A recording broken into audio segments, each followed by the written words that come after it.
On the morning of March 7, 1990, in the small city of Ozark, Alabama, a 22-year-old mother disappeared just one day after celebrating her birthday. Her name was Tracy Harris, and to the people who knew her, there was one thing they believed without question: she would never willingly leave her young daughter behind. A week later, searchers made a grim discovery. Tracy's body was found in the Choctawhatchee River, several miles from the home she shared with her former husband. The medical examiner determined that she had drowned, but there were also marks on her neck, indicating she had been strangled. From the beginning, investigators knew they were dealing with a homicide. As detectives worked to identify the killer, attention quickly settled on someone close to Tracy, her former husband, Carl Harris. Over time, witness statements, allegations of abuse, and years of investigation convinced not only law enforcement, but much of the local community that they knew exactly who was responsible. For nearly 3 decades, that belief shaped every step of the case. But this investigation concealed a contradiction no one ever expected. Just days before a long-awaited murder trial was set to begin, the entire case unraveled. Evidence that had seemed to point in one direction for 30 years suddenly led somewhere entirely different, exposing a mistake that had remained hidden since the earliest days of the investigation. This is the story of a young mother whose life ended far too soon, a family forced to wait decades for answers, and a cold case that revealed one of the most extraordinary investigative reversals in recent memory. But before we dive deep into this story, please let us know where you are watching from. And if stories like this interest you, don't forget to subscribe so you don't miss future episodes. Ozark is a small community in southeastern Alabama, where neighbors often know one another and local news travels quickly. In places like this, serious crimes rarely fade from public memory.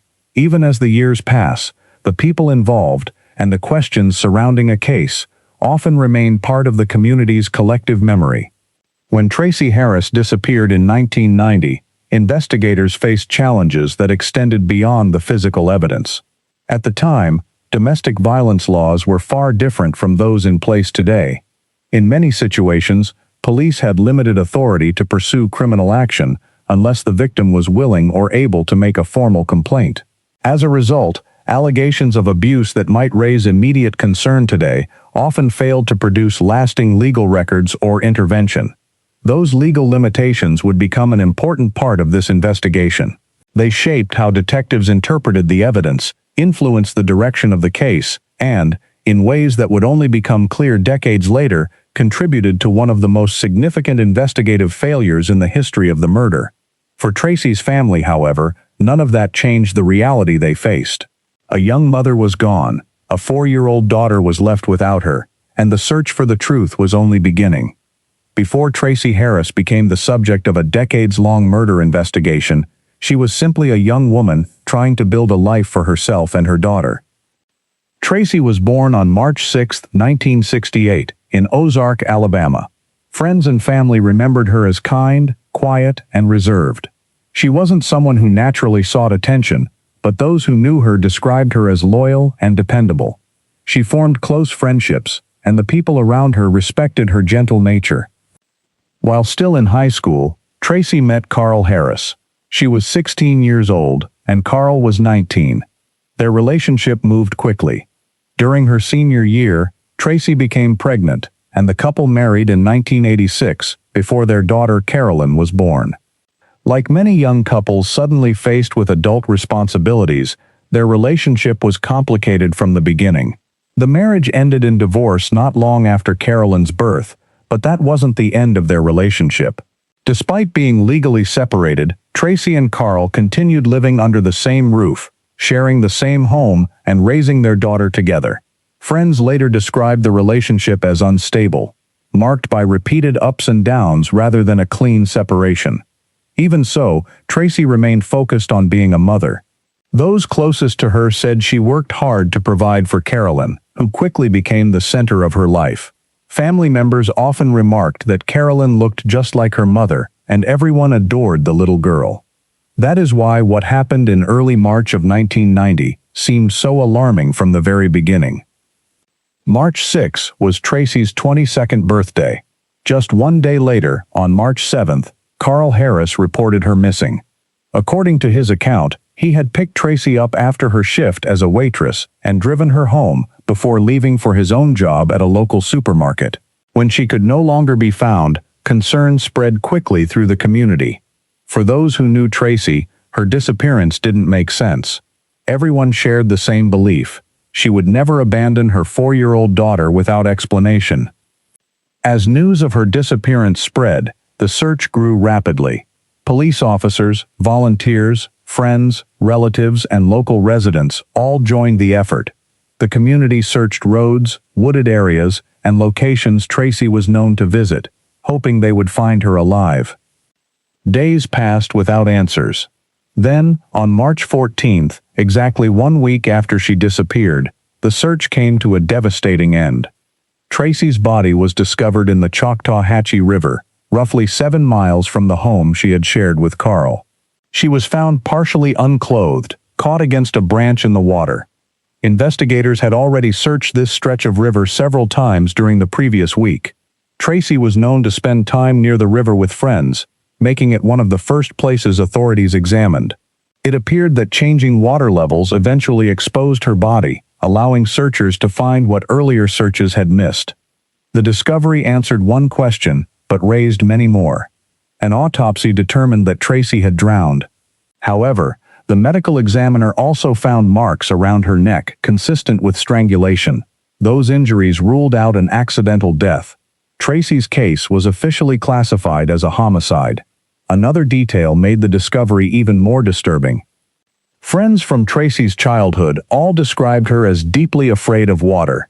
One lifelong friend recalled that years earlier, during their baptism, Tracy became hysterical at the thought of being submerged. Everyone investigators interviewed said essentially the same thing. Tracy enjoyed spending time near the river, but she avoided entering the water and never learned to swim. That fact transformed the river from the place where her body was found into part of the mystery itself. If Tracy feared the water that much, how had she ended up there? Investigators now had a confirmed homicide, but almost nothing to explain how it had happened or who was responsible. While detectives prepared to begin what they hoped would be a straightforward murder investigation, Tracy's family was left to face an entirely different reality. Her funeral marked not only the loss of a young woman, but also a turning point in the life of her 4-year-old daughter. Following Tracy's death, Carolyn was removed from Carl's care and taken in by Tracy's mother. Soon afterward, they left Ozark and moved to Texas, putting hundreds of miles between themselves and the place where Tracy had been killed. Carolyn was raised by her grandmother, who became the constant presence in her life. Although she was too young to fully understand everything that had happened, she grew up knowing that her mother had been murdered. The questions surrounding Tracy's death would remain unanswered. And for investigators, the search for the person responsible was only just beginning. With Tracy Harris's death officially ruled a homicide, investigators turned their attention to the people who knew her best. As in many murder investigations, they started with those closest to the victim, looking for anyone who might have had the opportunity, the motive, or the means to commit the crime. The first person detectives interviewed was Carl Harris. He had reported Tracy missing, and according to his account, was the last person known to have seen her alive. Carl told investigators that after picking Tracy up from work, he dropped her off at home before leaving for his own shift at a local supermarket. He described Tracy as the love of his life and denied having any involvement in her disappearance. Investigators searched the home the two shared, not just once, but multiple times.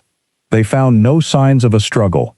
There was no blood, no obvious forensic evidence, and nothing to indicate that Tracy had been forcibly taken from the house. Despite their suspicions, detectives had nothing physical linking Carl to the crime. But as the investigation expanded, another picture of the relationship between Tracy and Carl began to emerge. Friends, relatives, and acquaintances described a relationship marked by repeated abuse. More than 15 witnesses told investigators they had personally seen Carl physically or emotionally abuse Tracy. Individually, each account painted part of the picture. Together, they suggested a troubling pattern. One of Tracy's friends, Dawn Halbert, later known as Dawn Beasley, told investigators that she and her fiancé had once lived with Tracy and Carl for about a month.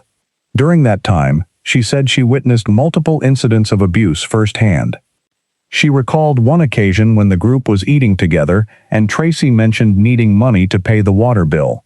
According to Dawn, Carl reacted by grabbing Tracy around the throat and choking her in front of everyone at the table.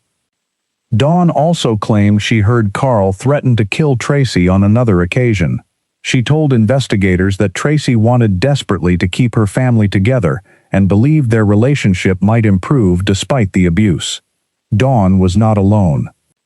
Another witness, Bobby Herring, told police he had seen Carl punch Tracy so hard that she lost consciousness. He also claimed Carl once remarked that Tracy had a $50,000 life insurance policy and suggested her body could simply be thrown into the river.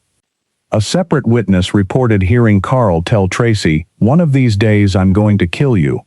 None of these statements proved Carl had murdered Tracy, but collectively, they gave investigators a compelling theory. As detectives continued interviewing people throughout Ozark, it became increasingly clear that allegations of abuse were widely known within the community. The investigation uncovered another detail that drew additional scrutiny. At the time of Tracy's death, Carl was reportedly involved with a 17-year-old girlfriend. Several witnesses claimed he had expressed a desire to marry her but could not do so while still responsible for supporting Tracy financially. Carl admitted to having the relationship, but maintained that statements attributed to him had been misunderstood. From the investigators' perspective, the pieces seemed to fit together. A troubled relationship, numerous reports of abuse, witnesses describing threats, a new romantic relationship, possible financial motives. Yet despite all of those allegations, one critical piece remained missing: evidence. There was no eyewitness to the murder, no forensic evidence tying Carl to Tracy's death, no confession, no physical proof placing him at the river. Investigators believed they knew who had killed Tracy, but belief alone could not sustain a murder prosecution. Eventually, the investigation lost momentum. Months turned into years. Years became decades. The case quietly entered the growing list of unsolved homicides. While the investigation stood still, life continued for those Tracy left behind. Carolyn was only 4 years old when her mother was killed. Raised by her grandmother in Texas, she grew up knowing her mother had been murdered, but understanding very little about what had happened. As she got older, she learned more about the investigation and about the allegations surrounding her father. She also learned that he had consistently denied both killing Tracy and abusing her. For Carolyn, those unanswered questions became part of adulthood. She wanted to know who had taken her mother away. She wanted to understand why. And she wanted the investigation to reach a conclusion. In 2015, another loss brought her back to Ozark. After her grandmother passed away, Carolyn returned to Alabama to bury her beside Tracy. Standing once again in the town where everything had begun, she started asking questions of her own. She spoke with people who remembered the case and visited the Ozark Police Department, hoping to learn anything that might bring her closer to the truth. At almost the same time, investigators were doing something they had not done in years. They reopened Tracy Harris's case. The cold case review involved re-examining the original investigative files and re-interviewing many of the witnesses who had spoken to police back in 1990. Investigators found that, despite the passage of 25 years, most witnesses gave accounts that were remarkably consistent with their original statements. Some even described additional comments they claimed Carl had made over the years, including one statement in which he allegedly boasted that the police were too incompetent to catch him if he ever killed someone. To prosecutors, these interviews reinforced the theory they had held for decades. Although the evidence remained circumstantial, they believed it presented a convincing narrative. In 2016, investigators arrested Carl Harris and charged him with Tracy's murder. 2 years later, he was formally indicted. His trial was scheduled to begin in January 2020. After nearly 30 years, it appeared the case was finally approaching its conclusion. investigators believed they had found justice for Tracy. The community believed the right man would finally face trial. Even Tracy's daughter hoped that, after decades of uncertainty, the legal process would finally provide answers. But there was one devastating irony hidden beneath everything the investigation had accomplished. For almost 3 decades, detectives had devoted their efforts to building a case against the same suspect. Meanwhile, one critical lead from the earliest days of the investigation had never been fully explored, and within days, that overlooked detail would overturn nearly everything investigators believed they knew about Tracy Harris's murder. By early 2020, Tracy Harris's murder case seemed closer to resolution than it had ever been. Carl Harris's murder trial was scheduled to begin on January 13, 2020. Then, just 3 days before opening arguments, everything changed. One of the prosecution's most important witnesses was Dawn Beasley. Decades earlier, she had provided investigators with detailed statements describing the abuse she said she witnessed while living with Tracy and Carl. Her testimony was expected to reinforce the prosecution's argument by establishing a long history of violence within the relationship. But as the trial approached, Dawn unexpectedly told prosecutors she could not testify, citing stress related to her job. Because her testimony was considered essential, prosecutors issued a subpoena requiring her appearance in court. That decision triggered a revelation no one anticipated. Faced with testifying under oath, Dawn disclosed something she said she had kept secret since March 1990. She told prosecutors that Carl Harris was not responsible for Tracy's murder. Instead, she said she had known the identity of the real killer for nearly 30 years. According to Dawn, on the night Tracy disappeared, her then-husband had awakened her and confessed that he had accidentally killed Tracy before disposing of her body in the Choctawhatchee River. It was a claim that stunned everyone involved in the case. For decades, investigators had focused almost exclusively on Carl.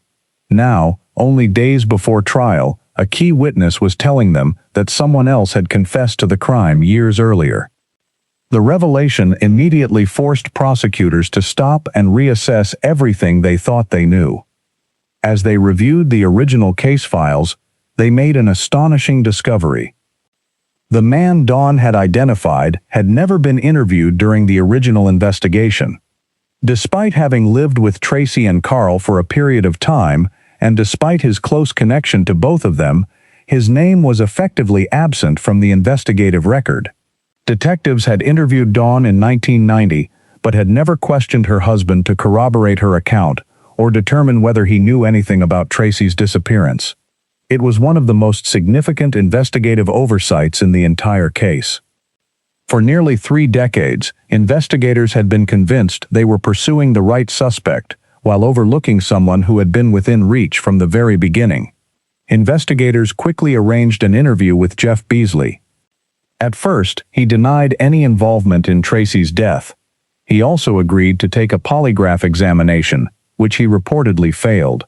Although polygraph results are generally not admissible as evidence and are not considered reliable proof of guilt, investigators continued questioning him. After approximately 4 hours of interrogation, Jeff's account changed.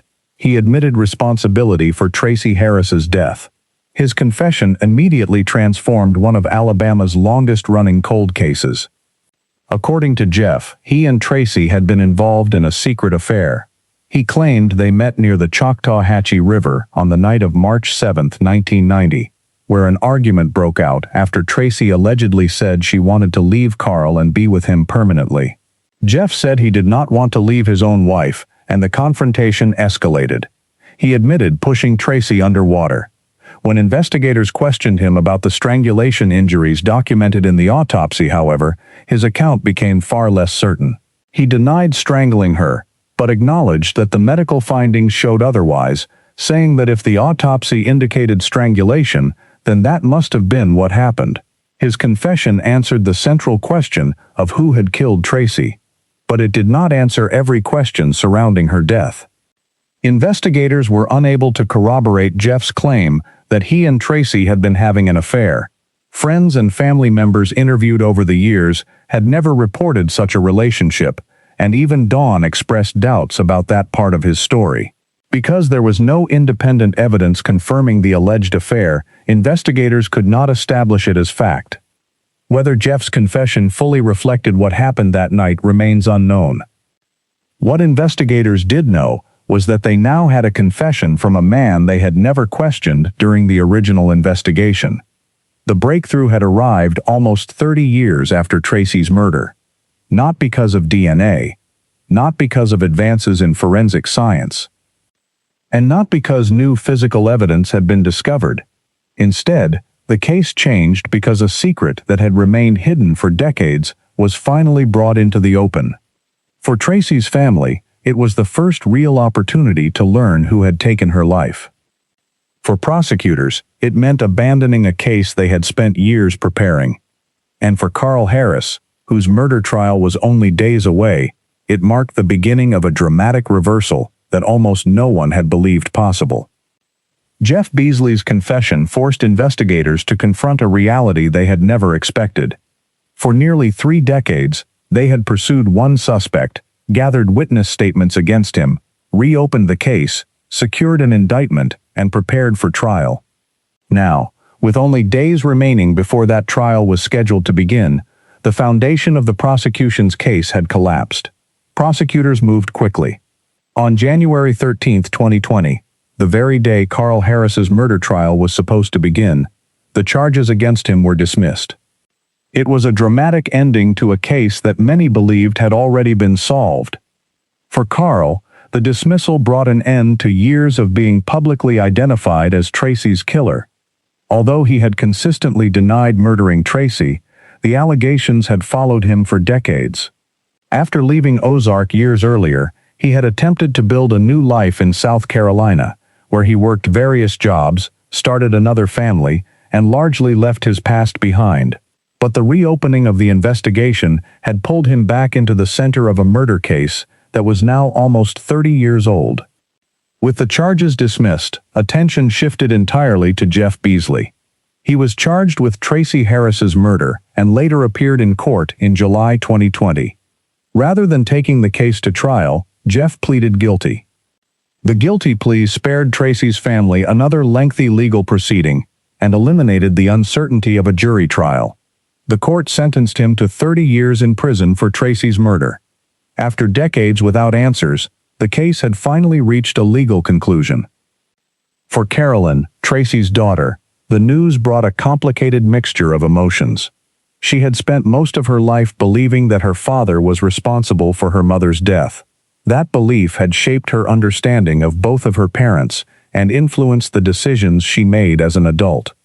When investigators informed her that another man had confessed, she later described breaking down emotionally. At last, she knew who had been held legally responsible for her mother's murder.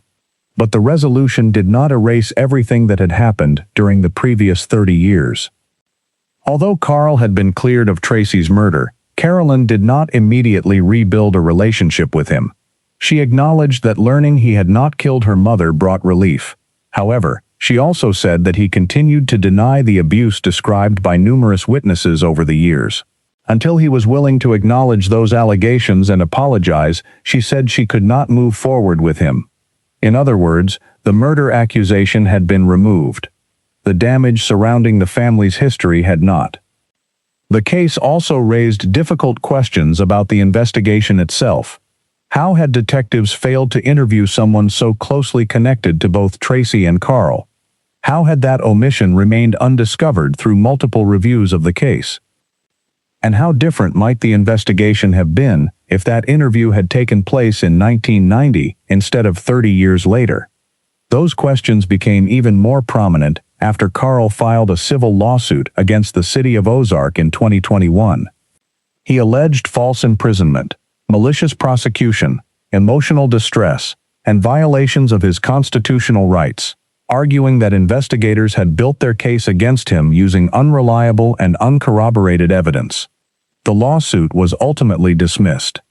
Even so, local officials acknowledged the hardship caused by the years of suspicion while maintaining that, based on the information available to investigators at the time, the evidence had reasonably pointed toward Carl as the primary suspect.